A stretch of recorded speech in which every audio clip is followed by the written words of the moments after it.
Welcome back to the Tailosive AV podcast, ladies and gentlemen. We are joined today with a very tired Drew and Mike. We were up early pre-ordering iPhones, and we both had a fairly long week with both of us rocking supercharging trips. And it was good to see you last weekend. I don't get to say that every week. As brief nice as it was. out. Yeah. Man, what trips. Yeah, you left I think a whole maybe 12 hours after me. And I left around I think 3 p.m. I was aiming to leave around 1 p.m. from the Bay.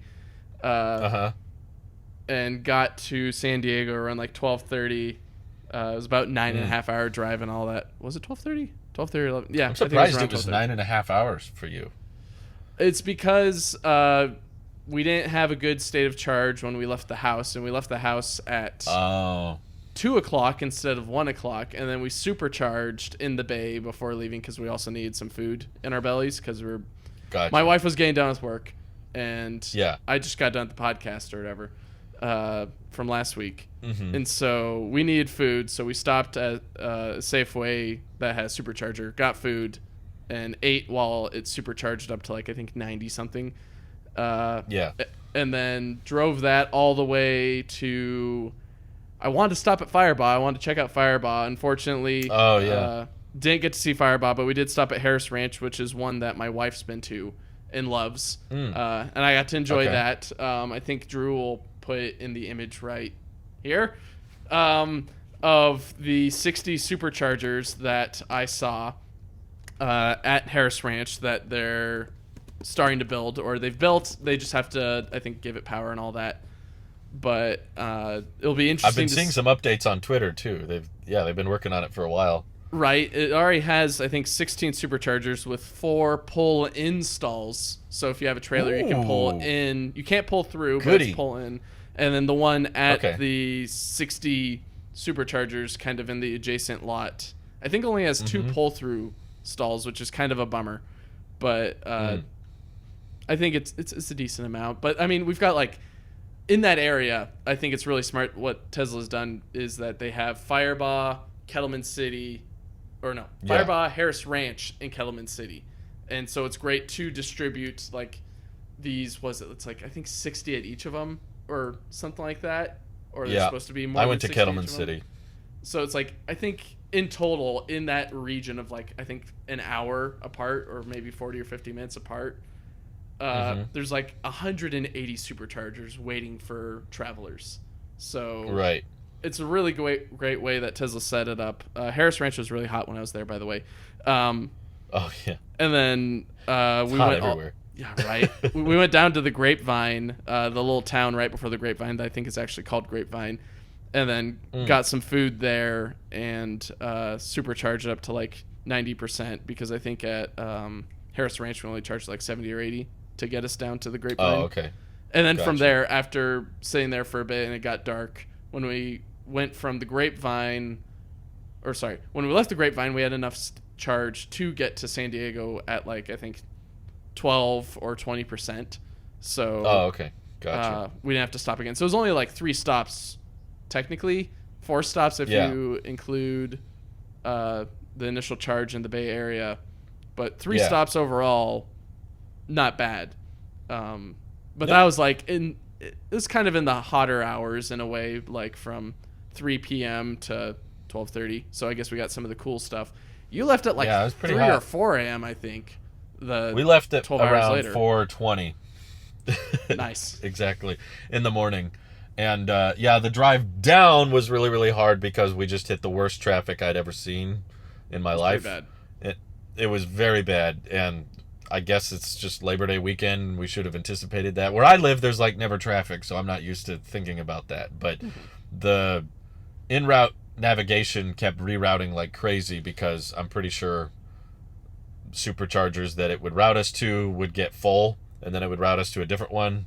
And it just could not make up his mind because there were constantly cars unplugging probably as they finished the charge, and then a new car came in and plugged in again. So it's actually you can go here. Oh wait, no you can't. Actually you can go. It's back and forth. It was so annoying.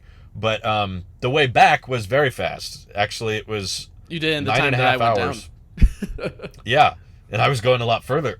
I was going way past the Bay Area. So I was kind of surprised by how quick the travel time was on the way back. Like, when you don't have traffic to worry about, even for the standard range, we stopped 4 times on like a 600-mile stretch. Wow. So yeah, I think the only traffic we got on the way down was in the Gilroy area. So those who are familiar with the Bay Area, the Gilroy area is a little bit more south of the Bay Area. And going down to Southern California, you go over these hills that goes by a reservoir, and it's like a 1-lane road that kind of goes to a 2-lane road, but like there's so much traffic in the area, it gets so congested, and there's like farmland surrounding you, and you're like, why didn't they just build like an interstate between the Bay Area? Like, I don't know. The infrastructure in the Bay Area is so freaking weird. But yeah, so we need a boring tunnel. We need a boring tunnel in many places in the Bay. But I was very surprised that you made it back in 9.5 hours, because my trip back, you left earlier. I forget what time you left from San Diego, because you pretty early. I think around 5 a.m. Jeez. Yeah, because we stayed, had breakfast with Randy, and then we wanted to leave around 10:30. We ended up leaving around 11:30, which was fine. We got more time with Randy. Because we don't get to see him much. But we plan to stop at SpaceX because my wife's not seen the booster.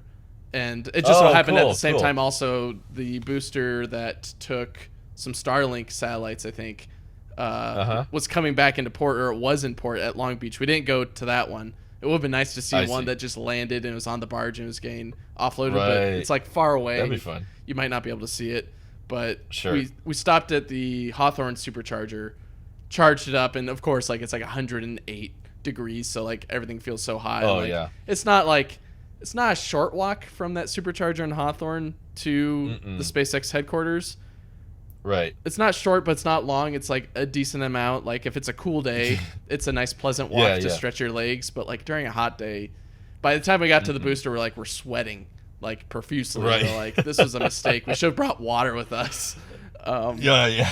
And she was kind of semi-unimpressed with like the booster. She's like, it's not as tall as I thought. I'm like, well, you have to also think there's a second stage and then a third stage, or at least where the crew quarters is on top. So I feel so bad for our wives having to put up with all our crazy shenanigans. Right. And so honey, look, that's great. Can we go home now? She didn't necessarily think it was worth it walking all the way, but she was happy to see the booster. I don't blame her. But anyways, we start very hot. I guess starting in San Diego, we left at like 11:30. We didn't get home until 11:30 p.m. It took us 12 hours to get home, and so we were like reversed. It took us 12 hours to get there, but 9.5 to get back, and it took you 9.5 to get there, 12 to get back. Yes, but the thing that stopped us was. So we charged up a decent amount in Hawthorne, and we thought, okay, the next charge that we have, I think, is the Grapevine, and then after that, we'll stop in Firebaugh, and then Firebaugh will be the last charge, and then we'll go home. Unfortunately, we got into Castaic or Castaic. It's basically the town at the bottom of the Grapevine on the LA side. Yeah. And days prior, they had actually... when I went down, they had a big fire near there. And apparently I think it did some road damage. But I didn't see it during the night I didn't see it when I went down because it was nighttime. It was all dark. It was daytime for us, and it looked like an alien planet. It was just like fields and fields of black, charred ground. We didn't even see that much of it because the car routed us a certain way to get around a lot of the traffic. And it's like, oh yeah, it'll save you like a few minutes or whatever. I'm like, okay, cool. Yeah. We're sitting on like this curved road that goes to like, there's adjacent like convenience, like Jack in the Box and like the convenience store and everything else all around there. In which then there's an intersection, an overpass, and then the on-ramp onto the highway. And it took us from when we got there, I think we got there around like, I want to say 1 or 2, maybe 2 p.m. We sat there from 2 p.m. until 3 p.m. And we only went like maybe 300 feet.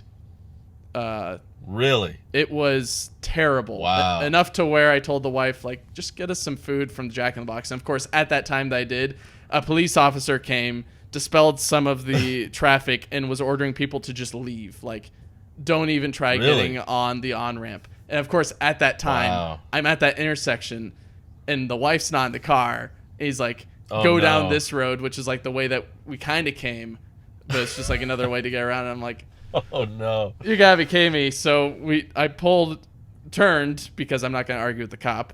Pulled over, put on the hazards, and called the wife and said, once you're done, good luck, honey. Well, right. She was also going to the bathroom, so I just told her, once you're done going to the bathroom, don't even order food. Just come back. Situation's changed. And so then she got back, and then we had the big brain idea, let's just go onto the other side because it's a 2-lane road. Why don't we just go in on the other side? It's still like a giant pile up on the other side waiting to get on the on-ramp. And at that point, I'm like, it's going to take us an hour again to wait to get on the on-ramp, and we don't know what's going to happen once we get onto the freeway, onto I-5. And so I'm like, well, I know a different path, and I took it when I was a kid, or I guess I rode it when I was a kid. But I thought, oh, there's another route. We can go up to Palmdale, Lancaster area, which, fun fact, that's where they landed the shuttles, middle of nowhere. Perfect area. That's right. Nothing out there, by the way. There's a supercharger there. We can supercharge there, maybe get some food in us, and then it links back up with the Grapevine, or I-5 in the Grapevine, I think like in the middle of it, avoiding all this traffic.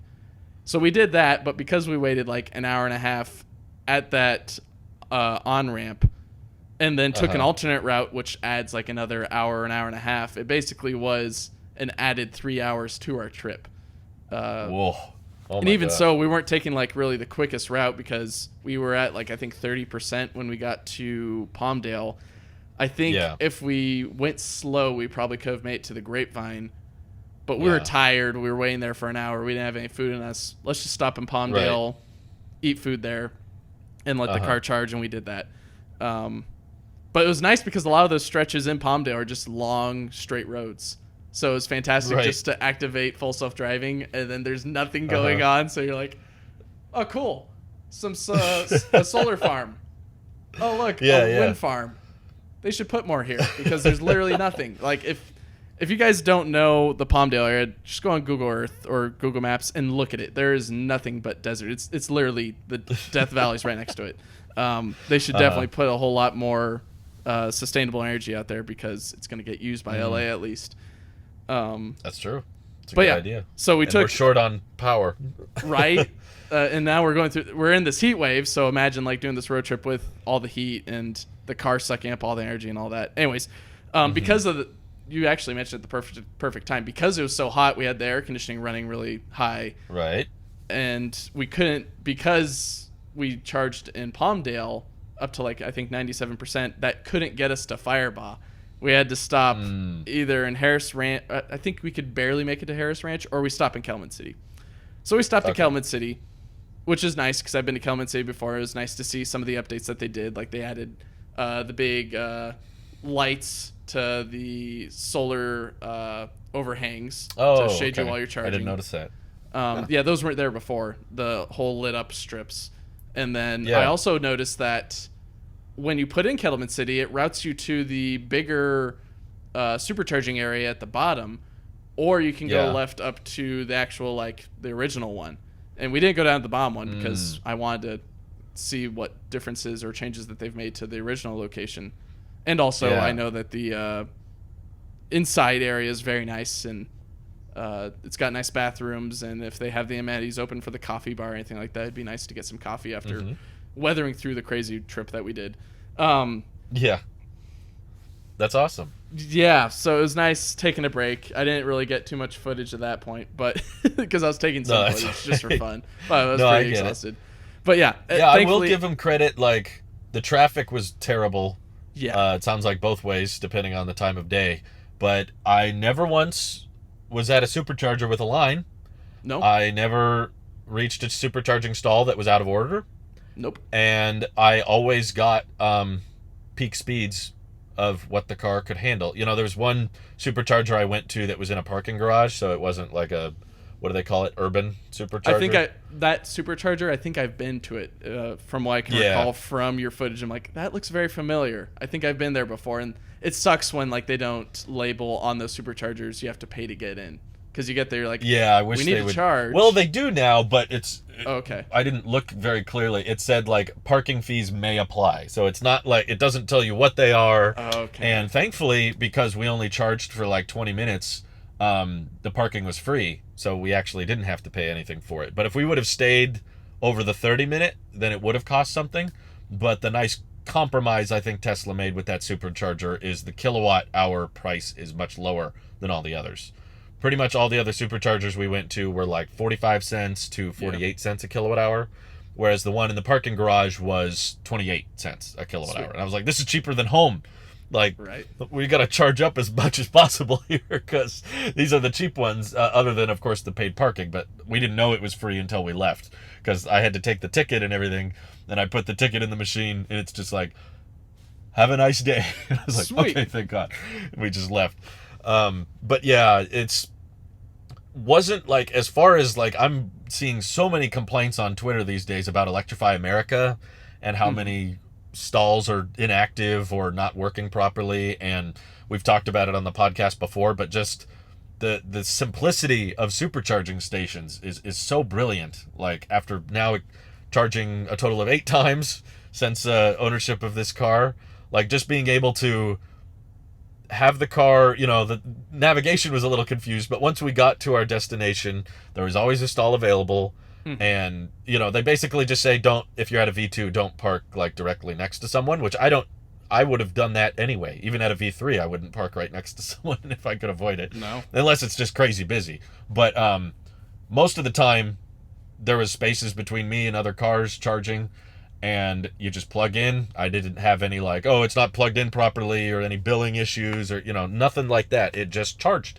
And I could set it to the exact limit I want on the screen. You unplug. Like, I think that is at least a substantial part of the reason Tesla has so much insane demand, is because the competition just cannot figure out as simple of a system or as reliable as a system. There are certain EVs that are getting plug and charge, which is what supercharging is. You just plug in and it knows there's a credit card on file. So that's important, but the reliability of EA has taken a massive dip lately. And based on the settlement, right, because it was part of Dieselgate that VW had to build out the network. People were explaining to me that they're reimbursed based on like growth, but they're not really funded by any kind of uptime. They're not motivated to keep the systems working or keep them running. They're just encouraged to deploy chargers. Whether or not they're actually working is not relevant. They get funding as long as there's a charger deployed. And I think that motivation could be improved. And also, they announced recently, I don't know if you caught it, but they're rebranding. They're like fast charging and pretty fast charging. Did you see this announcement? I did not. Basically, to help avoid confusion, they're branding 150 kilowatt chargers as ultra fast, and they're branding 350 kilowatt chargers as hyper fast.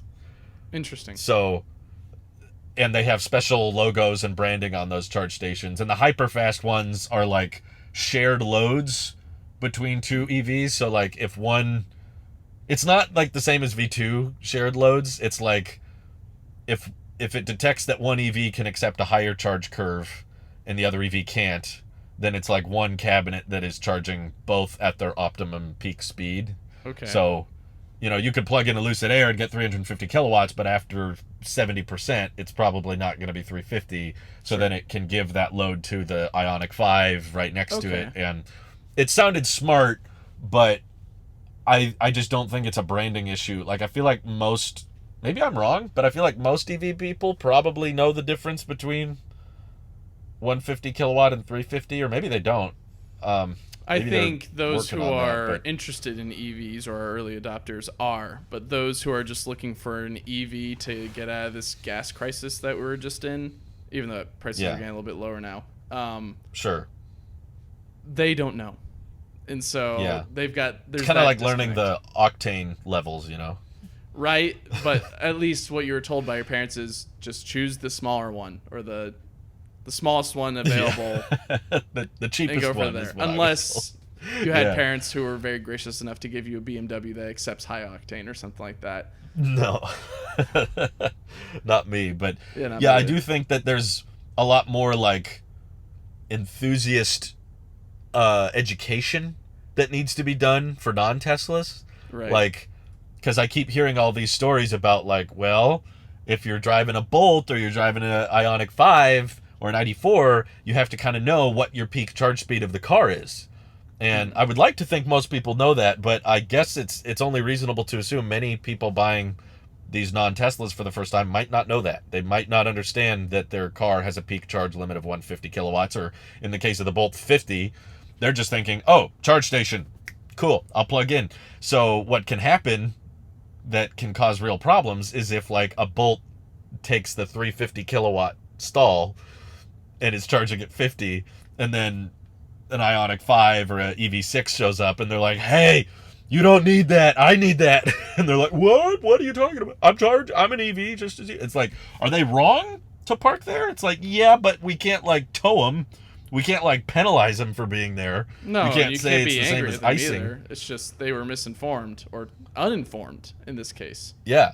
So you got to go up and knock on the window and be like, by the way, if you come to one of these stations, you should go here. What if all the other stalls are full?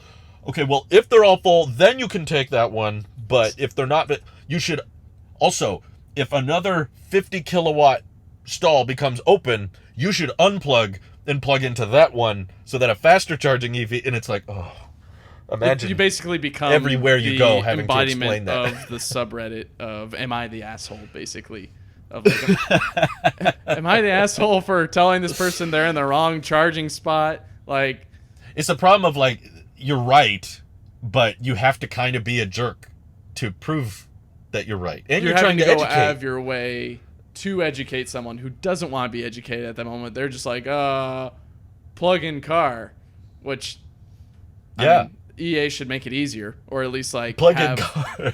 have some. At least with like Teslas, it's as simple as like there's a placard above. At least some of them. There's a placard above saying this is 250 kilowatts, or this is 150 kilowatts, and that sometimes that's But like, enough. there's not even that much difference at those chargers. Typically, it's like either all 250 or all 150. There's a few like hybrid stations, but for the most part, everybody just goes and plugs in. You're not worried about like which stall did I take. Maybe they At should least in my have a experience. warning show up on maybe not the vehicle screen, but at least the interface screen, because a lot of the Electrify America stations, or I think all of them do, have a Yes. screen. So maybe Yeah. it might be, if they actually cared, for those chargers that can do higher charges, and like you're putting in like, oh, I don't know the process, so I'm uninformed in this case, but like whenever Sure. you're interacting, if the system could tell what vehicle you have, or like what the vehicle is on your account, That's a great idea. at least it can put like a nice little warning message saying, warning, you're plugging into a higher wattage plug, which won't hurt your Right. car, but your car does not accept more than this. So you, I don't know, something along the lines Or of just saying, say like in the app, right? Like you Yeah. could plug your car in the app, and when you, I don't know how possible that is with non-Teslas with they all have different navigation systems and all that. But if you're plugging in the destination and it knows your peak charge speed, it could say, please charge at stall 4, charge at stall 5. You know, that don't would be a charge better way at to put it. these But stalls. that's putting you know, it like, on the manufacturer of the cars to put that in their yeah. vehicle, in which already they rely on third party. And then even so, if we're Right. talking about the That's too advent much hope. of Apple CarPlay 2.0 coming, you don't Yeah, want yeah. Apple to try to figure that out with whatever vehicle. They just want to put a skin over it, right? And they don't want to Right. interact with that app. Oh, it's such a mess. I totally understand why so many people don't want to go with a non-Tesla at this point. Like, Exactly. after, because I think we both agree that Tesla demand is too high, and that's why Tesla can get away with what they're doing. Yeah, it's Nah. it's incredibly high. It's too high enough to where my mom says that her next car is going to be a Tesla. I'm like, well, you better order today. Yeah. I don't know. I hope that prices come down eventually. It seems like the wait times at least are decreasing, which is like the first step to getting a price decrease. But we've got a long ways to go before it's reasonable again. You know, we the price has to come down a lot before we could say, yeah, actually, that's a good fair price. At this point, even Elon is like, yeah, the pricing's kind of ridiculous. You know, Right. the techno king himself is like, yeah, this is pretty bad. But they can do it because demand is so high for it. But I just feel like it's such a mess of a charging situation that Tesla really got the first principles down on, and I wish more EV companies could see the beauty and significance of having your own charge network. Like, that really does make an impact, and maybe it's just too large a challenge for anyone to want to attempt, but I'll give credit. Like, Rivian's trying. You know, I'm sure they're 99% behind Tesla in terms of deployments, but they're starting, which I'll give them credit for. They're making pull-through stations, and they're fast charging, and they're Rivian exclusive, at least for now. So, you know, I think that's absolutely going to make Rivian owners feel more comfortable going on a lot of long drives, and they can try to put them in places that they know EA stations aren't available at, and grow from there. So just the fact that I bought, you know, a Tesla with the shortest range on the website, I'm pretty confident in saying that. And at no point did I receive range anxiety on this trip. And I you was never completed like, your journey in the same time as me, who has a long range Model Y, which yeah, I guess if you look at all the facts, it's like, yeah, I've got like maybe a few miles above you, and even so, I'm not even filling up all the way. And even so, there's already been enough degradation on my car to where I'm maybe matching your range. But even so, you have the same capability of me, and there's literally no range anxiety, at least on your end, as what you communicated. Yeah, like we were charging to 50%. You know, we weren't even on a lot of our stops. We weren't charging to 80, 90. You know, on the way home we were, because we were just like, I don't want to stop again. And it wanted us to stop at a Sacramento charger, but it said parking fees may apply.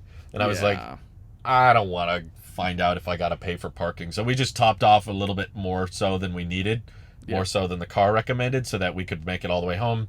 It said, oh no, you're going to be at 5% when you get home, and we got home at 10. So that's something that I wish that they maybe were a little bit more lenient on with Tesla's interface, is like, I knew I could get the Firebar, but the Tesla would not say you will make it. It'd just say, no, charge at Harris Ranch at 12%, but then like it keeps on going down because of the AC that we're using. It's like, oh, actually you're gonna get there with 10. Never mind, charge at Kettleman City. It's like, I know it's like that, so smart, it's stupid. Yeah, I know that Harris Ranch and Firebot aren't that far away from each other. I can make it. It's not that big of a deal, but still, it's just like, no, don't go below 10%. Maybe it should be a setting. You know how auto lane change has like Mad Max, and it's like, you should be like, I'm comfortable getting really low on state of charge. Dry camel mode. Like, it's got no more water left in that hump. Dry camel mode. I love that. You got Joe mode, you got dry camel. And you could just say like, yeah, I'm comfortable if the car gets to really low state of charge, versus the range anxiety mode. You turn that on. It like makes sure you never arrive at a destination under 10%, which is, I think, what it is by default, from what I've noticed. It will yell at you if you ever arrive at a destination with less than 10%. But from what I've seen online, it'll be like, how dare you go above 75? Now you have to go. Mine did that below on the 60. way home. Yeah. It wasn't that low. It was saying like, stay under 80 miles an hour to reach your destination. So I put it to 75, and it was like, stay under 80, and I'm like, I am under 80, but stay. So it's like, it kept yelling at me like, be careful, you're not going to make it to your destination. So I was listening to it, because I was like, maybe it knows something I don't, but we still arrived at home with 10%. I like how that's our complaint with the car, is like, how dare it be careful? Like, right. Come on. But doesn't it go, like, from what I've read, Teslas go several miles after 0%. Yes. So I think they go feasibly, ways. I think technically the largest range I can charge up to, according to the app and the computer, the car. Jeez, I'm tired. Both of those say it's like 294 is like my max range, but I'm pretty sure I can go like 310 or maybe at least 300 if like I'm really stretching If it you down pushed to the it to 0. end of the battery, Yeah. which unhealthy levels. Sure. But it could feasibly get down there. I think yours could also go probably like 280 or something like that without Probably. I don't know, getting a towing service. And even so, worst case scenario in that part is like you're waiting for a tow truck, right? Or you get to the supercharger and like you're kind of rolling it in. Like it's not too much of a problem. But maybe it's just because we're in a place where there's so many superchargers. Like, we know that in an emergency we could pull off the freeway within a couple of miles and probably have an option. Right, where top like off. If you're in the middle of Montana, it's like, well, I topped off at this location. That means I can just barely make it to the next location. Yeah. Yeah, they're probably right to make it safe, but that's why I'm like in favor of an option. Just be like, don't be overly careful when there's chargers everywhere, and I'm not worried. But yeah, it's something I wish more companies would pay attention to. But overall, by far the most disappointing thing of the road trip had to have been navigate on autopilot for me. It looked like you had a very terrible time on that road trip with it. Like, it was awful. Constantly the self-driving stuff. Not having a good time with like not necessarily lane changes, but like dealing with obstacles in the road, or at least turns in the road and all that, or going on an interchange and all that. Along with that, yelling at you to pay attention, and or also changing the places where you're supercharging, because mine did it a couple times on like, oh, actually charge here, but it wasn't like this was doing that like perpetually. Yours like, was nonstop. It looked like every minute, where mine was like maybe every, like it was usually at the beginning of the from just when we got done charging.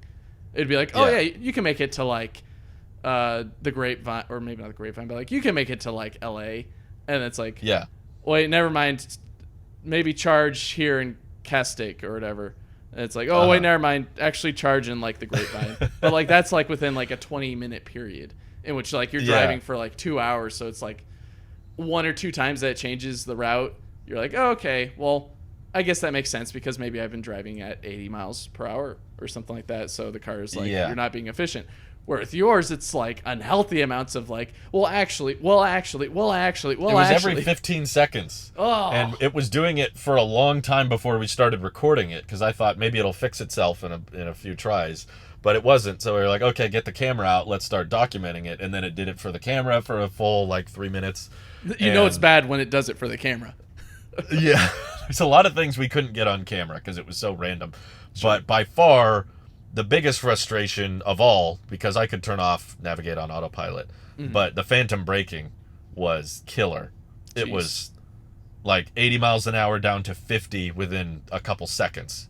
And it doesn't matter if you accelerate afterwards. Like, people were saying, oh, just keep your foot on the accelerator. It's like, well, for one, that defeats the point of adaptive cruise control. You don't want to have your foot hovering there the whole time. Secondly, phantom braking was so drastic for us that there was no time to react, even if I did have my foot on the pedal. By the time it's slowing down and I start pushing it, everybody woke up, everybody felt it, and it was like a, what happened? And then throw back, like, what's wrong? And I'm like, I guess the car thought it saw something. Maybe it avoided an obstacle that I didn't see. It's one thing when it's like the semi swerved in front of me. It's another thing when it's like, there's no vehicles. What happened? Yeah. No, there was 4 major phantom braking incidents on the 12-hour drive. So again, it's very hard to film because it's only happening once on average every like 3 hours. Sure. So just when you're enjoying it, you're on autopilot and it's doing its thing, and hopefully it's not boom, boom, boom, boom, boom, boom. If it's not beeping a bunch, I really like it. And I'm like, okay, this is nice. I feel comfortable. I feel relaxed. You get a couple hours in, and then, and then you're like, oh, shoot, that's right. You're stupid sometimes. And I have to just be ready for that, and it wakes everybody up who's trying to relax, just trying to take it easy. It knocks stuff over in the car. And I'm sure that's a very difficult thing to fix, because you could go hours on autopilot without experiencing it. So how do the software engineers know exactly how to catch it and how to find what went wrong? How do you fix it if you test it for several hours and it's still working fine?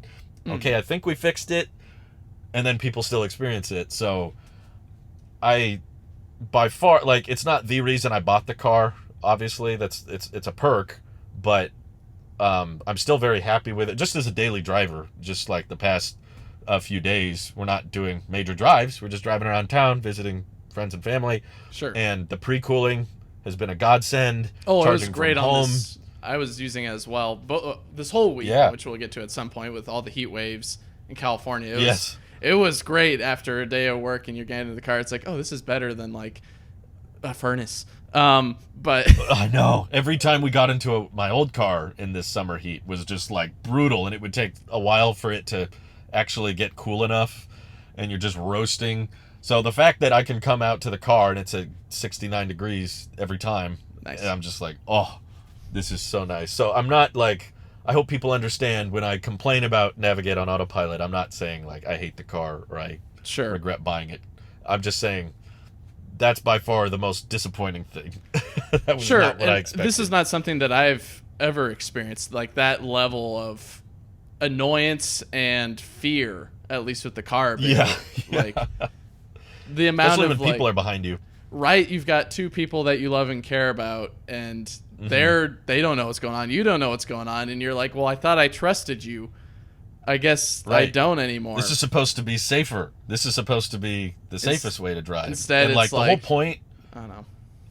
of auto lane change and everything was supposed to be you don't have to make micro adjusting. Like the whole point is you don't have to constantly adjust speed or adjust your steering.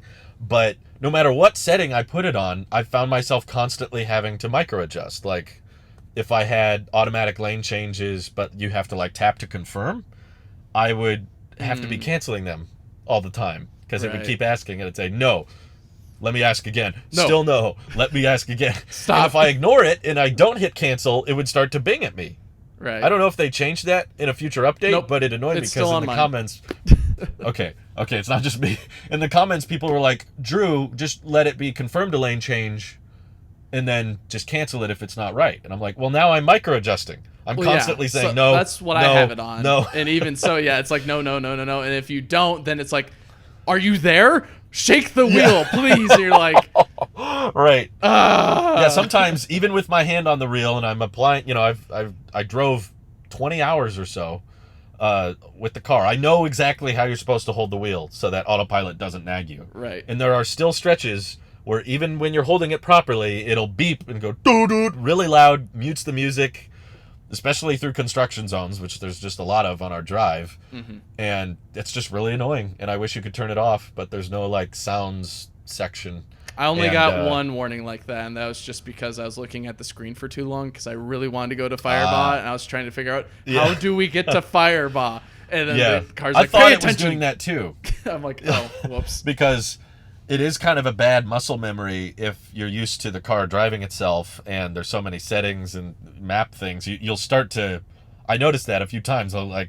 You'll be navigating on the screen and you'll be opening things, and after a while you're like, oh, I haven't actually looked in the road for a minute. Like, Right. not a full minute, but you go longer than you would in a gas car probably without looking at the road. Which Unfortunately, a is solution to dangerous, that is turning off FSD and then doing Yes. it, but like not looking, but attempting to do it, which is even more dangerous because you're like, well, I don't want to get dinged. But now it's like your life is in more danger because you're not looking at the road and you're in control.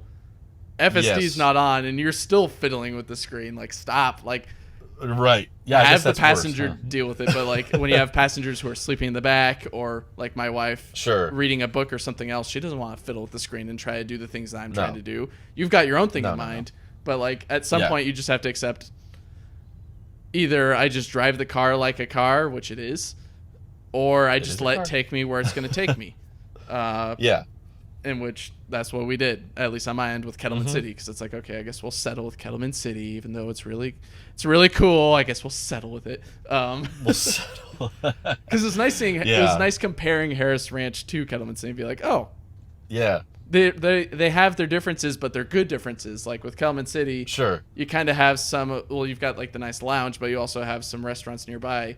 With Harris Ranch, you have a whole entire gift shop and restaurant right next to you.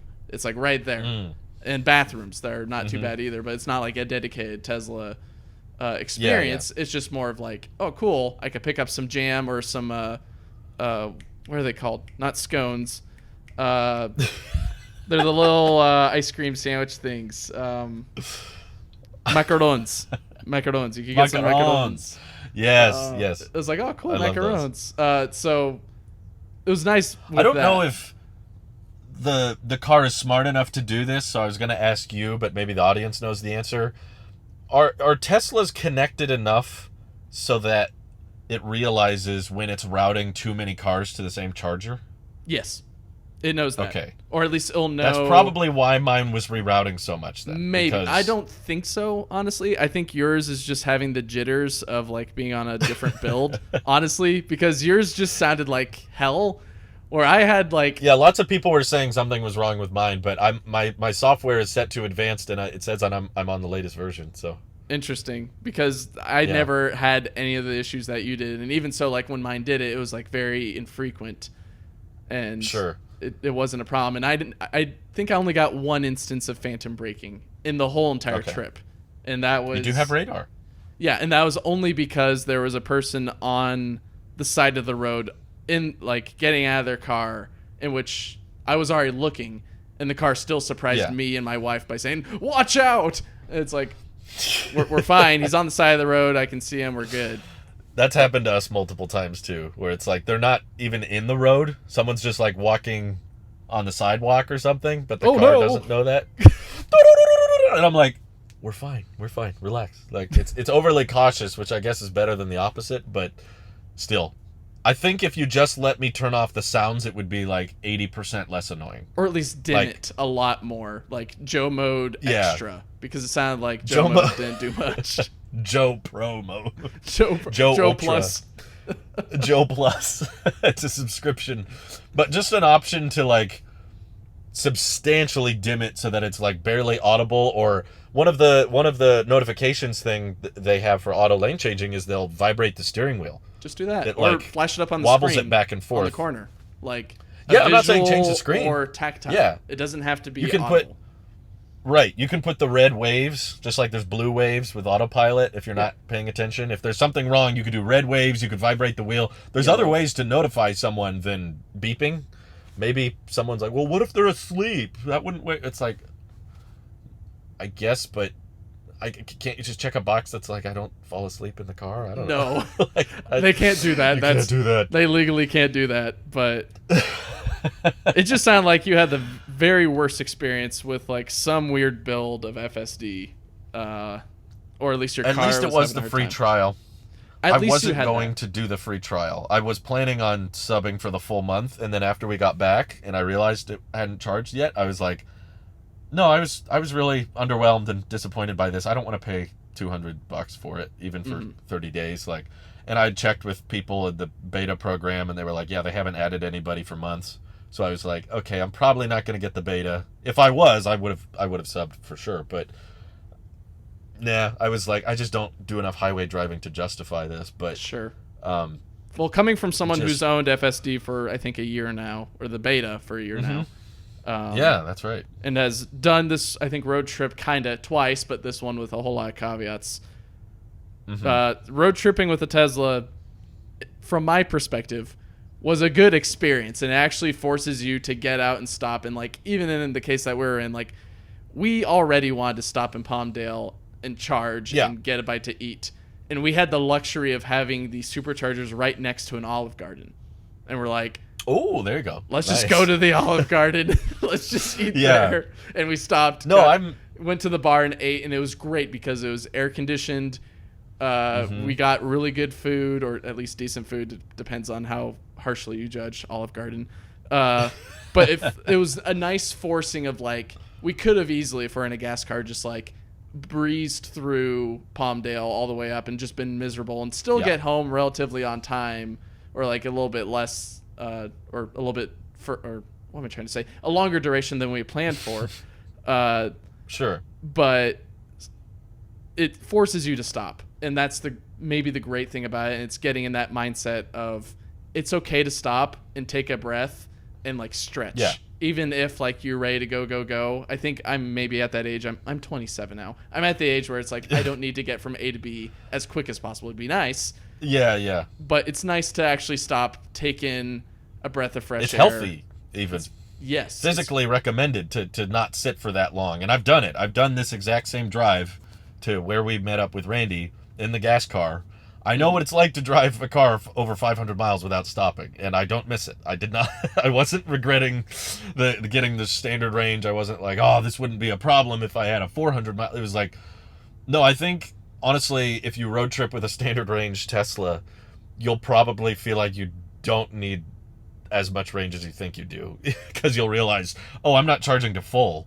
It's just charging me till the next stop, or at least through a special spot. And the number of times that you're gonna charge a 400 mile range EV to 90 to 100% is so far and few between anyway, that it's like, yeah, just account for a little bit longer trip time and stretch when you get out of the car. We had food, so we would just pull it out of the trunk and eat in between drives, and usually never went for too long. But I just applaud the readiness and reliability of the supercharging network. I'm kind of excited to drive it in the opposite direction towards my parents' place, because there's not a lot of traffic that way. And I'm curious how quickly we could do that, because we actually beat a Better Route Planner's estimate on the way home. Yeah. The only reason it took 12 hours on the way there was traffic. It had nothing to do with how slow the chargers were. The chargers were all fine. But on the way back, it took 9.5 hours, and a Better Route Planner said it would take like 10.5. So I was like, we shaved off an hour from that estimate. What could we do if we didn't have the traffic to worry about? And of course, it was less than half the price what it would have cost if we were driving a gas car as well. So that I'm very impressed with and grateful for. Just the efficiency, the decent range, and yeah, it's making me hope that there's something specifically wrong with my build, like you said. I really hope that there's just a software update, and then we take it again, and it's like, oh yeah, this is fine, no problem. Yeah, because we had little to no issues, and good enjoyed every time we stopped, I guess, in a way, because it was a nice break. But speaking of California, I just got a text while we were talking. Sure. Another, for the third day in a row, a PG&E alert saying to save energy from 4 to 9 o'clock to prevent outages. I'm curious, have you had any outages? So thankfully, surprisingly, where I live, they love cutting off the power. They haven't cut it off once.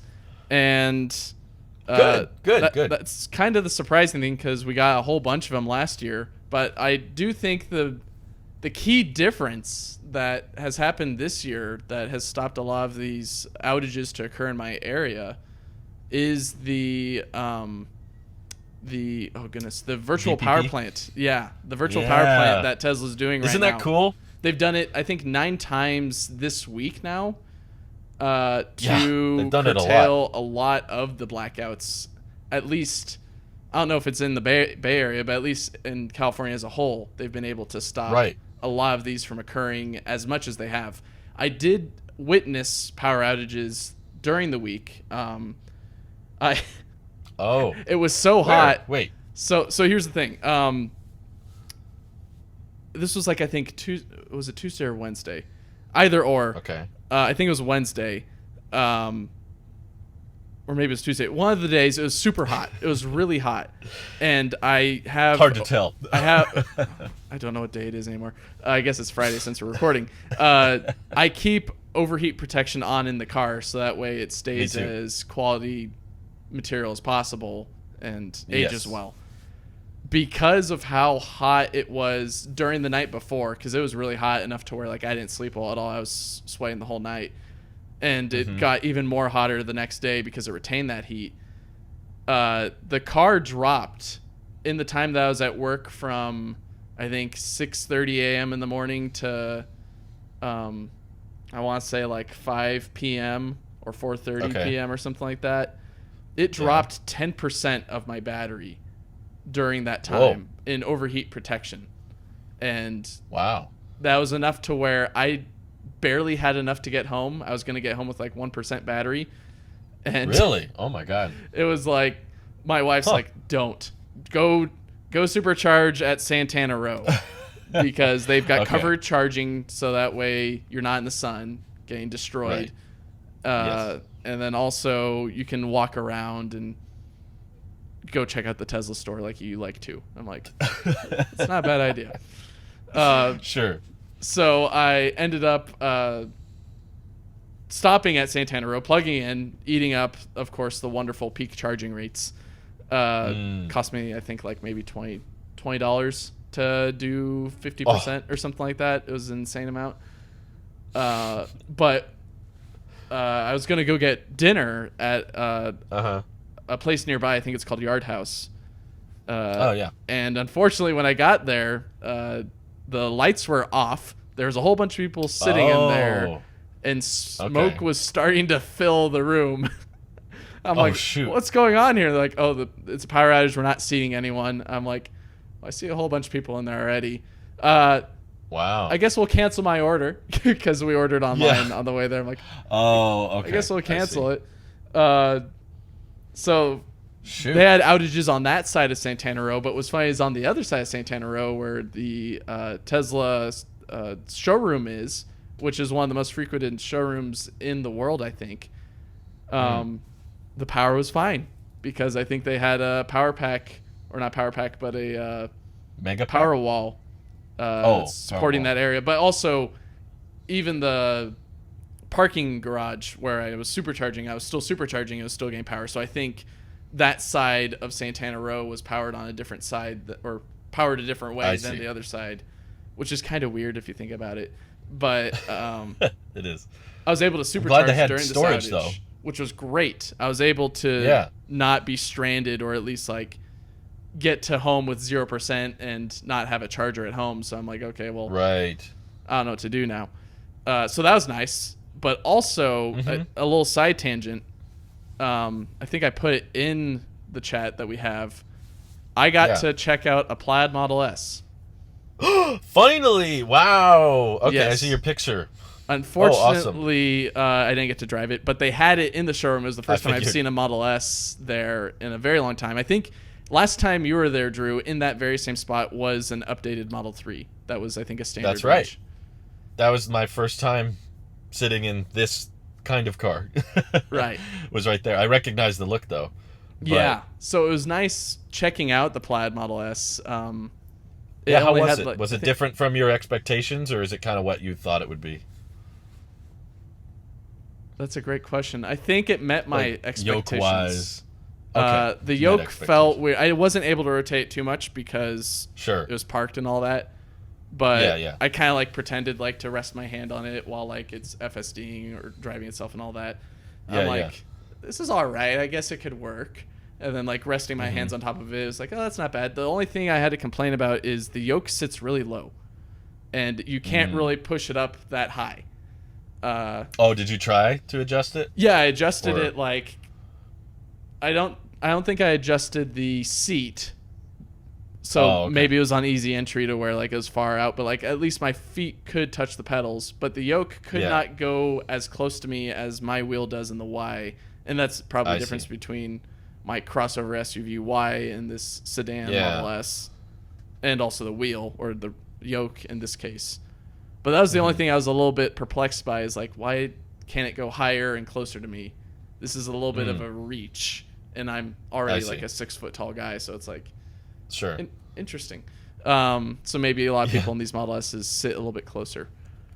But it was all right. I couldn't get the screens to move around like they show. I didn't know how to enable that. But the frunk maybe was it was an old one. Maybe it only had 14 miles on it, so I'm not too sure. And it was updating as I was sitting in it, which is pretty funny. But it only had 14 miles. Did that screen feel noticeably bigger? It was bigger. The thing was, I was sitting so far back, and I was talking with a guy while I was sitting in there. I didn't really notice the size of the screen being necessarily that big. I was actually looking for the tilt function, and I couldn't find it. So yeah, that's weird. Yeah, it should be just in it should be there, but I couldn't find it. It was sitting very flush with the center console, so it could be an older Plaid Model S that they have just as a demo unit. Right. But yeah, the frunk was a little bit disappointing because holds a whole lot less than what my Y does. So I was like, ooh, that's Oh, a really? bummer. Yeah, it was I didn't very know shallow. Shallow, and Huh. it's very much the embodiment of the previous Model S's storage, but not the original Model S's storage. The original Model S's storage was huge. Right. The Yeah. Raven update had a smaller frunk, and this one basically echoed that smaller frunk, which was Okay. a little bit I of a gotcha. bummer. But the back tailgate was nice. There's a whole lot of material on that tailgate.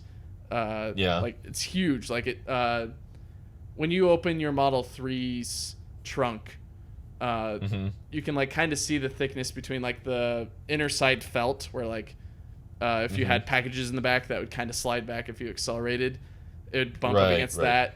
Between that like felt edge and then like maybe the either where the button is or on the outside of the vehicle on the bodywork, it shouldn't be too much of a distance. But on the Plaid Model S, which this one was, Yeah. significant thickness compared to like my Y. It was like, holy cow, there's a Okay. lot of stuff in here, or at least there's a lot of a lot. I of wonder if nothing. it's like sound dampening material for like ANC and all that. Maybe it didn't make the don't same know. sound as your 3 with the button, which I was Oh, I liked. I'm like, I don't yes. like that button sound. It doesn't sound disgusting because mine I like the sound because it's like boop. Yours is like Yeah, I like yours meh. too. Mine's a weird angry beep. Yours is a nice gentle beep. I don't know Yeah. why they changed that. It I don't should know be the either. same beep for all of them. It's This weird. this one didn't sound angry, which I was a little bit happy by. I didn't sit in Good. the back, but I did take notice of the seats, and it was nice seeing. I didn't really get to experience them. I should have. It was a heat wave. I should have turned them on, the cooled seats, but it was Model nice S sitting for in it shoulda. and kind of seeing what's like. I think it's still there. I don't think they're selling it. I think it's staying as a demo Okay. unit. It's not available for test drives, of course, because it's in the sales room. Just Right, sitting it's there. in the building. Yeah, I get it. But Well, it that's- was nice checking. That's it a out. really cool car. It's surprisingly one of the best-selling EVs in the U.S. Is that The Model S. $100,000? Oh yeah, above Yoke, 100,000. Yeah. It's very expensive, and yet it sells really, really well. And we saw a lot of them on our trip. I'm very grateful that, obviously our car wasn't perfect, but my only complaints with this car could not have been fixed by a different model. No. That was like part of my concern. I wasn't like on the road trip going, man, I wish I had ventilated seats, or I wish I Right. had a yoke, or I wish I had longer range or more storage space. We've yet to max out the trunk space. So it's like there's no regret in which EV we bought, because I know that I would have all sorts of issues if I bought a non-Tesla with using the EA network and road tripping with that. And I'd have all kinds of complaints with the interior design and how the software looks. So there's the crucial things that I like about an EV, this prioritizes. The things I don't like can't be fixed by a Model S or X. No. So I'm grateful it exists, though. And I think the Model S and X still very much serve their purpose as high-margin vehicles to help secure Tesla's future and expand future growth and stuff. It's nice But- that they're able to utilize them still. But I also wanted to get going out or getting back from this tangent. What do you think Yes. of this virtual power plant that Tesla has? Oh yeah, that's right. made, right? I think that's so genius, and there's also a lot of misinformation I've interacted with, which I wish we could clear up. A lot of people are convinced that the reason California is having these, not, I guess they're not all blackouts, but like warnings of like telling people to raise their thermostats and conserve power, like we've been getting. A lot of people are convinced it's because we have so many electric cars, and that's why the grid is being overloaded. And Right. I don't agree with everything he says, but Omar from Homar's catalog on Twitter broke down the math on how many EVs there are in California, how much they're charging on average, and he even rounds up a bit and says even if we're generous and assume EV owners are driving more than gas car owners, it still accounts for about 2.5% of California's total power consumption is just the EVs. So it's not what's breaking the grid. I mean, No. yes, there will be increased electrical demand as EV production ramps. We're not denying that, but acting like this wouldn't have been a problem had we have not switched to electric is also not true. The main problem is HVAC, because that's a far more common, highly, highly power consuming accessory that far more people have than EVs right now. and everybody just loves to run them at full blast when it's really, really hot out. And that's usually between the times of 4 and 9. Obviously, most EV owners are actually encouraged and incentivized to charge at off-peak hours. But there's a particular reason that California is warning to conserve power between 4 and 9 is because that's when all the HVAC is running at the highest level. So I wish people... I've even had family members text me, and they're like, see, your grid's going down because you bought a Tesla. I'm like, that's not why. How dare you buy a Tesla? Another important thing to keep in mind is California does most of its own oil refining. So a lot of the gasoline that we consume in this state is all being produced, which causes power and requires big diesel semi trucks, but also just these big facilities that have to be running around the clock to refine that oil, turn it into gasoline that our cars can consume. So if you eliminated gas cars, there would also be a reduction in the amount of energy from oil refining, because that's a huge business in California. There's a bunch of oil refineries. And there's an increase in power consumption, but there's also a decrease in other areas. So it's awesome that Tesla is actually making a noticeable difference, because a couple of years ago, we were just used to having power outages in the summertime. Like back in 2020, it happened probably 3 times throughout the course of the summer. I remember that very specifically. It was like, I need to work. I'm trying to get work done and the power's out. And now, at least where we live, I know it's different in other aspects of California, but where we live, there has not been a single outage in over a year. So I'm very happy that, my car does not feel stranded. And actually, more importantly, the reason I feel more comfortable owning an EV during these blackouts is that if we do get an outage, there could be one today or tomorrow or whatever.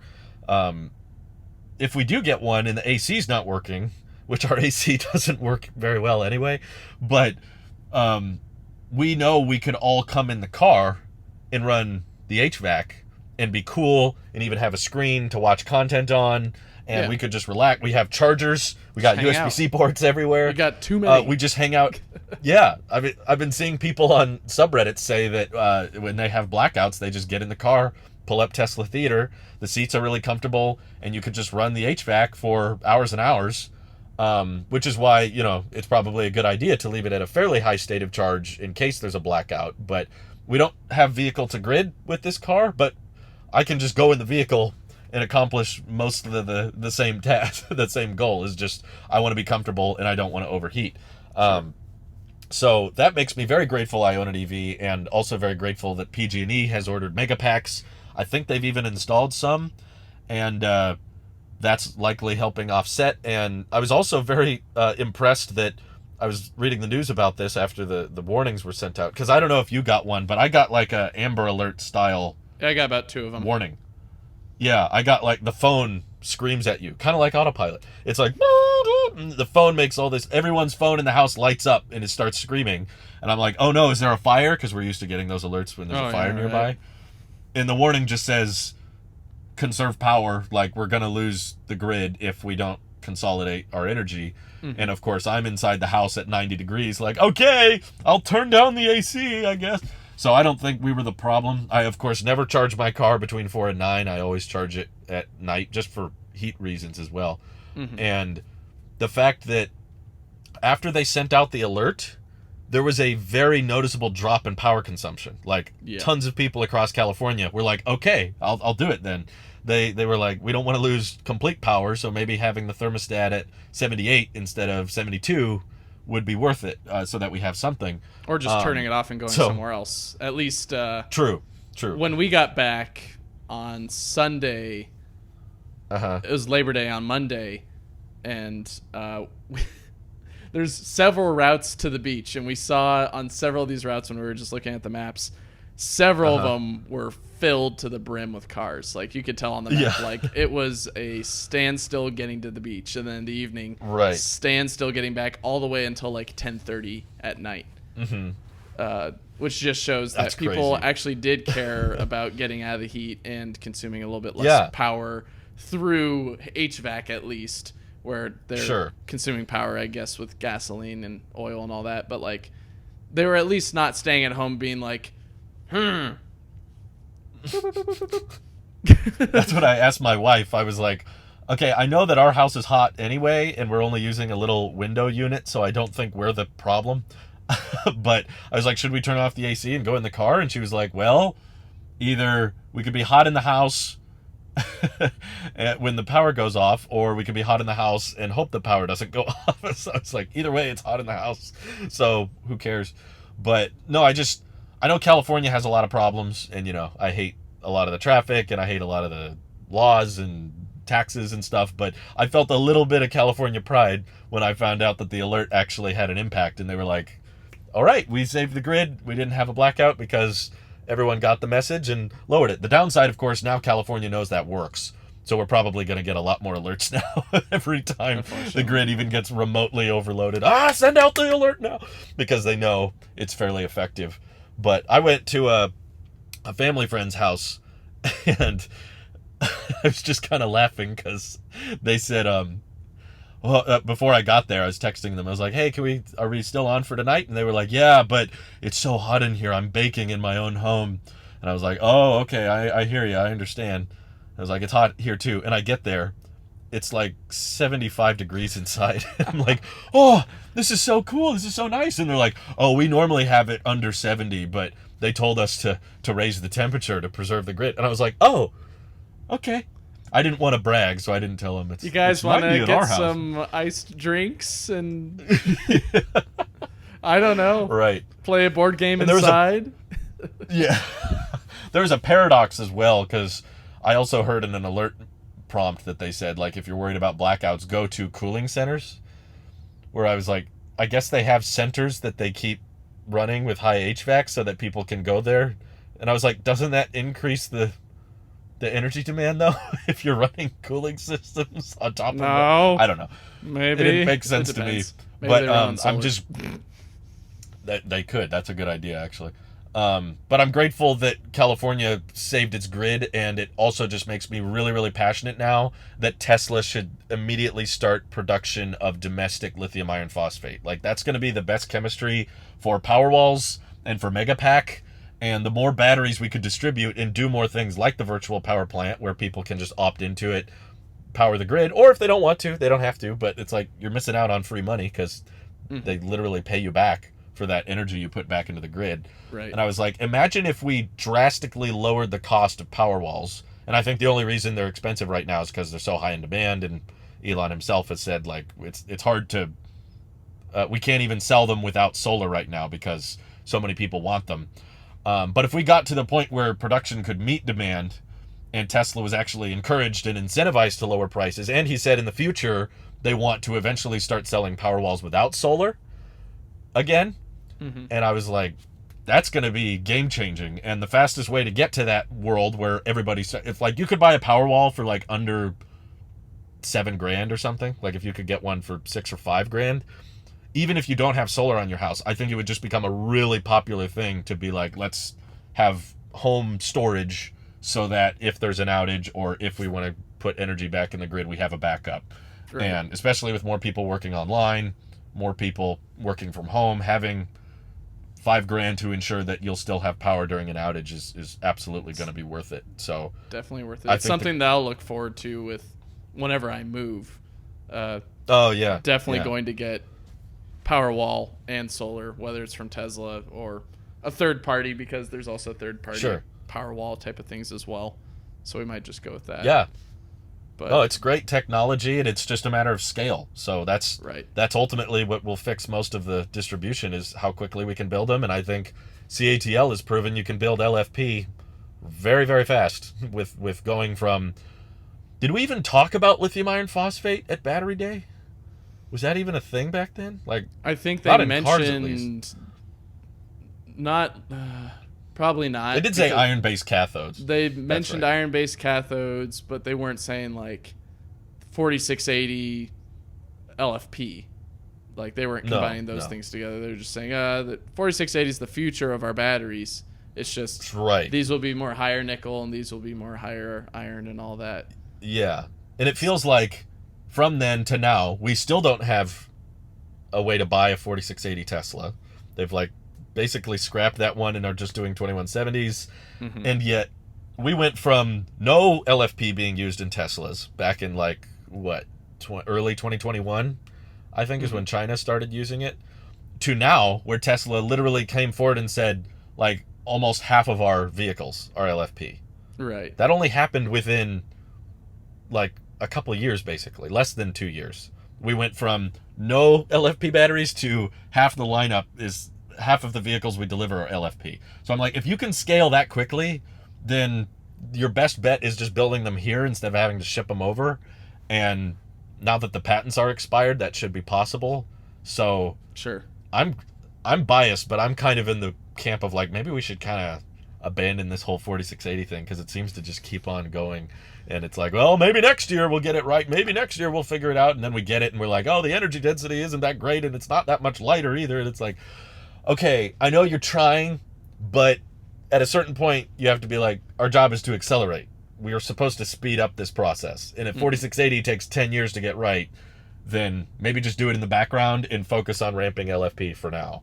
And just how quickly can you build out energy storage systems. And I also think Tesla could easily sell a rear-wheel drive Model Y that's lithium iron phosphate in the US for 60 grand or more. Like, it would probably still sell very well. Well, I think they're doing part of that right now with they're still committed on making Model Ys at Giga Texas. It's just they found that making the 2170 version is a whole lot more feasible currently. And so that's what they've gone forward with while they're trying to figure out the 4680s. I lean more towards the optimistic side for 4680s. I still think they are the future. It's just they're still trying to figure them out, and they've just run into more problems than they thought. Whether it's the jelly roll that they're still trying to figure out, or it's the whole entire assembly of the cell, or it's even the integration of it into the whole chassis. That might be the issue, even though it seemed like they did okay with the one that Monroe looked at, besides the serviceability of it just being impossible because it's all sticky everywhere and it's impossible you have to chisel it out very carefully. Well, I'm sure that they proved you can do it. It's not impossible to build one. It's just, I think it's obvious that they switched to 2170 for a reason, and it was cell supply. It was like, okay, you can build a 4680 Model Y, but you can't build as many. We need to build these now. Right. Tesla's whole goal is like, how many of these things can we build? And the fact that we went from 4680 to 2170 says a lot about the current state of the cell, to the point that actually using our old tech is faster. And I'm sure it's still going to ramp up, and I hope that the wait times come down so that the price can also come down. But I'm like, there's this chemistry that works really, really well, and it doesn't need nickel, it doesn't need cobalt. Have you guys heard of LFP? I'm going to knock on people's doorsteps. Have you heard of lithium iron phosphate? Have you heard of our Lord and Savior LFP? I really feel like we need to spread the word about this chemistry. Anytime someone checks out my car, I bring it up. I'm like, this is the only EV in the US that has a lithium iron phosphate. Like, no other model has it yet. And I think it's going to be the future. I have square cells. Everyone else has cylinder. Square better. It's that meme with the guy in the corner at the party. They don't No one here knows I have LFP. They don't know how cool I am. You'd be the opposite, though. You're just like, I need to tell everyone. I genuinely try not to bring it up if people don't ask about it, just because I don't want to come off as braggy or anything. But the rock we're on look. the internet. Yeah. No, there's a friend's house that we've gone to several times now in the Tesla, and they've never asked about it. So I just don't. We haven't talked about it. Okay, I'm like, this could stay this way forever. Maybe someday they'll look out. Nice. I did also want to mention, I put in the chat a while back, but I finally took the plunge and put a wall charger in my garage. Yay! Oh wow, it looks beautiful. Yeah. So. Oh my god. It's been a rocky way. So like I got 2 or 3. I love the look. It looks great. I didn't know it was white. I thought it was black. So because I never opened it. I've had it for like white wall connector. Yes. It's gonna be like us fighting on bezels in interiors. I'm gonna get a whole new faceplate. No. It's gonna cut to the wall connector, and it's us like doing the arm thing. Like, we agree on the wall connector. It does look great. I love it. So looks awesome. we got a few quotes. Ended up getting one that was pretty good. He said that he could do it pretty quickly and easily for a cheap price, and then realized, Good. because he's like, I think we could probably do like a 30 amp one, which means it actually charges at 20 amps or something like that. Okay. So it's not the full speed, but so he's like, pretty fast. It's probably gonna be a 30 amp. But then he discovered when he was getting into, because he replaced the whole new box, in which I think I went into detail on that. I think 4 or 5 episodes ago. The breaker box, because we had to switch that out for a new one because the old one was prone to fires, I guess. Right. He figured out that there's actually a higher amperage that we could tap into in our house. It was already there. It's just he didn't realize it when he did the first inspection, but he's like, we can actually do 50 amps instead of 30 amps. And we're like, okay. But he's like, it's going to cost you like an extra like 500 or 1,000 or something like that. Ooh. I playing it off is like, it's something like that. No, it was like $1,000. It's like, pay $1,000 for, yeah, I know, right? We didn't expect to pay $1,000 more, I guess. Though I guess the other guy that we talked to was like a crazy amount. So we're like, we could stretch it a little bit more and get 40 amps that we're working with instead of 20 amps that we're actually working with, because 30 is actually 20, 50 is actually 40, 40 is actually 30 or whatever. So like, 40 amps, interesting. Which means we can charge at like, I think 37 miles per hour or something like that with the car. That's great. And so we're like, plenty. Okay, I guess we'll go for it. So he wired it up and now it's there. Unfortunately, the first night I plugged it in, I set it to charge at 130, and it stopped charging at 230. Oops. It just turned off. Did it say why? What I did is like it showed like max amperage that you could charge at was 48 amps. I'm like, well, that doesn't seem right. I think we could only charge at like 40 amps. So I brought it down to 40 amps. And I'm like, okay, I think that's good. I think that's the most or best it could do. Yeah. And that's when I plugged it in, and then an hour, or when it charged from 130 to 230 and then stopped. That's what my wife and the installer, because the installer came the next day to do another job that we had to get done. He thinks it's because I adjusted it. He said, just keep it at the 48. I'm like, but it's not charging at, I guess it's a 50 amp circuit, so it wants to see 48 or something close to 50. It doesn't like change. If For you tell some it what to reason, do, it's like... It didn't like seeing it down at like 40. So I'm going to try again. Okay. I didn't charge last night because I wasn't able to charge that night. I had to supercharge the next morning. And that's why I'm so tired, because every single morning I'm waking up super early to charge this car. Oh, no. Because we haven't had a home charger and all the other stuff.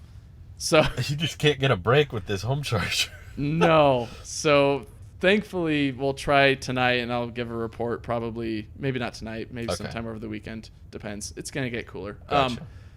We'll charge, and then I'll give an update next week, and we'll see how it does. But it looks great, and it's actually like we've got... It does look good. As you can tell in the image, it's got plenty of line to spare. Oh, yeah. Probably too much. It's a ridiculous... We could have honestly put it on like the back wall, because I was a little bit worried about, maybe it's going to be too far away, but then, of course, like the cable's super long. We're like, oh, never mind. So we'll probably, if or when, wherever we move, we'll probably pay a little bit extra to take that off and then have a NEMA... 1450? Yeah, I don't know why I was thinking it was a 1580 for some reason. I got them mixed up too. Yeah. It's weird. There's so many different NEMAs. Plugged it or installed right there, so that way we can take the charger with us, because I like the look of it, and I don't want someone who's moving into the house to be forced to get a Tesla, especially if I don't think they would though. I've looked up. I think there's Tesla to J17 adapters, but still, you don't want to have to force them to buy that either. Exactly. I like my charger. That's fun. So I'm very happy and very proud of how it looks and where it's positioned in the garage. But, good. I'm glad you like it. We'll see what the electrical bill side of things is in a couple of months. After I get in your bill it should say the kilowatt hours cost. So I'm curious. So I'm sure it's probably less than the supercharger, but I still need to do some hand calcs. But I'm gonna I think what I'll probably do is 1 month with the current electric plan that we have right now, and then I'll do another month with the, I think, EV2 plan or whatever PG&E calls it. Yeah. I And think we need to switch to that. We'll see how it or like where the cost breakdown is, and if it's better to go with the EV plan but suffer like the higher charge per kilowatt during the day versus having the plan that we have right now, where it's kind of just like a maybe constant throughout the day in a way, or maybe not too constant, but It's a flat rate. Yeah, it's a flat rate, and then once you get to the night, you got the peak charging and all that. But we'll see. But that's something exciting that I wanted to also include in the podcast, that I finally it's a that good wall look. charger that I think I showed off, I don't know, maybe like 20 episodes ago. I know. I remember seeing I'm like, it in look, your I garage got a it. long And time then back. it's finally installed, so I'm pretty happy. Good. I'm glad to hear that. Yeah, I like the look. I think you probably, I mean, it's fine that you got the 40. You probably would have been fine with 20, honestly. Just From the what amount I've of talked time about with it my has to charge. coworker, he only has like a 20. And he's like, it's Yeah. already too much for my ID4. Like, it's already too quick. Yeah. I should have gotten like a 10. Right. I'm like, at that That's point, how I you're just- feel.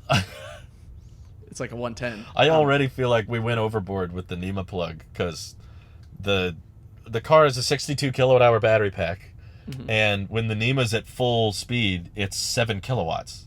So if you do the backwards math, it's basically like under 9 hours to go from 0 to 100, which I never get to 0, and I rarely charge to 100. I mean, several times a week. It loves to keep reminding me, charge to 100% Does it tell every you? day. Yeah, it has a little pop-up in the charging tab. It Oh. says it right here. We recommend keeping your charge limit at 100% and charging fully once per week. And I'm like, that's two different things. Those don't go hand in hand. It's like, I didn't know I am that. charging it to 100% every week, but the rest of the week, where sometimes like the day we got back from our road trip, we didn't take the car anywhere. No. I don't want to charge it to 100% and leave it sit there for like days on end. Right. And before anyone disagrees with me, I had the limiting factor chime in on Twitter with me, because I said, I don't think, even though you're supposed to charge it to 100% at least once a week, I still don't think it's necessarily a good idea to leave it at 100% for long extended periods. And someone was like, no, Drew, that's not it. And then I think his name's Jordan. Limiting Factor tuned in, and he was like, no, yeah, it's true. They don't experience much degradation from being at 100%, which is why Tesla's fine with it. And it also resets the voltage in the range estimator on LFP. But he said it's not immune from getting faster degradation by being kept at 100. So I was like, Sure. I knew it. Yep. It's like, Anyone said who knows he's the anything source. about batteries or even engineering could corroborate that. I believe it. information. It makes sense. It's still lithium at the end of the day.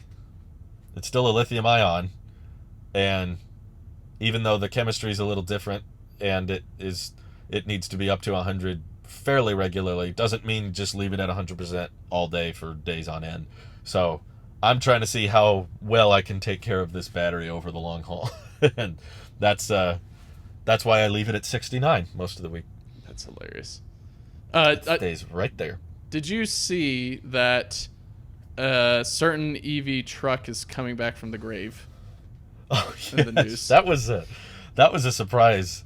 What is it called? Bollinger. They've been around for a long time as a startup, to be honest. I remember reading about Bollinger back when, I think 2019, 2018. They've existed for a while. And then, what is this story? Did they get bought out?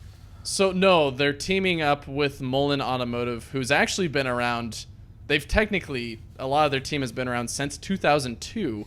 It's just Wow. they've gotten bought out and changed names and all that. So now they're Mullen. I think they've been actually making certain electrified products, or at least machinery, Okay. since 2014, if I recall correctly. Okay. They're also one of the companies that have shown off a prototype, kind of like Fisker and all that. Who are like, hey, Oh, okay. look at Gotcha. this. They have Uh-huh. like, they call it the 5, and it's a pure. It looks like a knockoff of a Polestar, but Tesla-fied, in a way. So like an SUV, but it looks like a sedan. But like the Polestar is a sedan that's like huge, like an SUV or whatever. But yeah, the Mullen 5 or whatever. But they're apparently willing to. Oh, actually, no.